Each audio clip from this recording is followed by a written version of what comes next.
اور یہ تاریخ نے تو بڑا کچھ لکھا ہے حضرت، ہم نے تو تاریخ ہی چھوڑ دی۔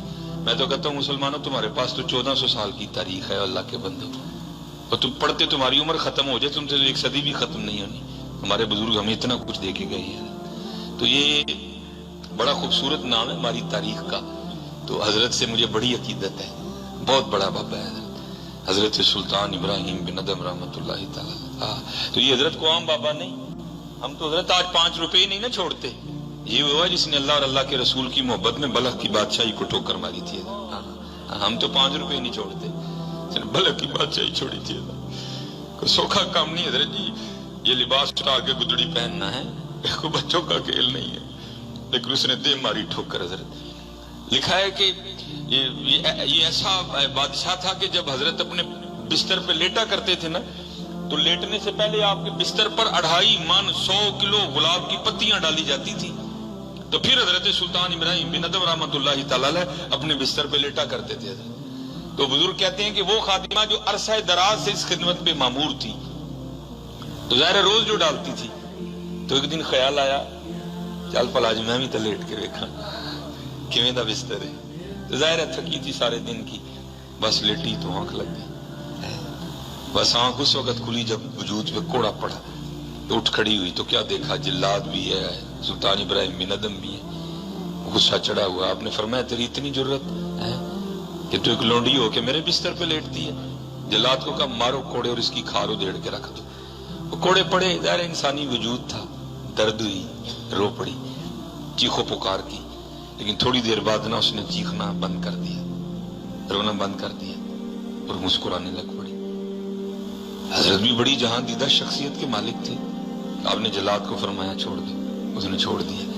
آپ نے اس خادمہ کو پوچھا پہلے تو رو رہی تھی اب ہنس رہی ہے، یہ کیا ہے؟ عرض کرتی حضور وجود ہے، کوڑے پڑے، درد ہوئی، رونا ہی تھا۔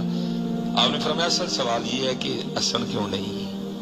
عرض کی تھی حضور اے سوچ کے ہسیاں میں سون لی تو نہیں لیٹی ہے، میں تو دیکھنے کے لیے لیٹی تھی، تو اتنے کوڑے پڑے ہیں، یہ سوچ کے مسکرا رہی ہوں جو کئی سالوں سے سو رہا ہے اس کو کتنے پڑیں گے؟ جڑا کئی سالہ تو سون رہے ان کتنے پڑیں گے؟ ہاں اسی لیے تو کسی نے کہا تھا نا، جاگ مسافر جاگ، نہ کر نیند پیاری، ایس مسافر خانے اندر لٹے کہیں بیوپاری۔ ہم سے تو پہلا سبق نہیں یاد ہو رہا، اگلا کس کو سنائے؟ دل تو کرتا ہے کہ کوئی اج کو خلاور کا پھولی ہے، لیکن کیونکہ ڈیوٹی ہے، ذمہ داری ہے تربیت کرنے کی، تو پھر بس بات پھر وہاں کی پھر وہاں ہی رہ جاتی ہے۔ دل تو کرتا ہے کوئی ایسی بزم ملے کہ جہاں جو ہے نا بات تو تھوڑی سی اگلی ہو حضرت۔ یہ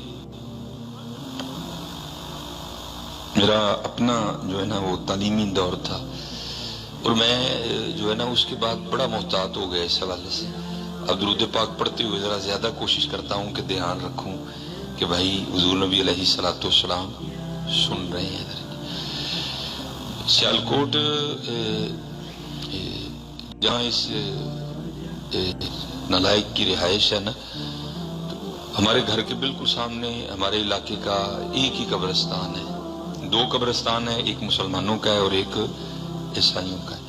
تو جو میرا گھر ہے وہ جو مسلمانوں کا قبرستان ہے نا، وہ اس کے بالکل سامنے ہے۔ تو ہماری اس قبرستان میں نے ایک بزرگ رہا کرتے تھے، تو جن کو لوگ جو ہے نا وہ سائیں صاحب کہہ کے ان کو پکارا کرتے تھے۔ اچھے بھلے آدمی تھے ماشاءاللہ، اللہ کی بڑی رحمت تھی، اللہ نے ان کو جو ہے نا وہ دنیا سے ماشاءاللہ بڑا نواز رکھا تھا، اللہ نے ان کو بہت زیادہ دنیا عطا کی تھی۔ ان کے 3 بیٹے جرمنی تھے، ایک ان کا جو بیٹا ہے وہ اس کا ماشاءاللہ اپنا جو ہے نا وہ سرجیکل کا کارخانہ ہے۔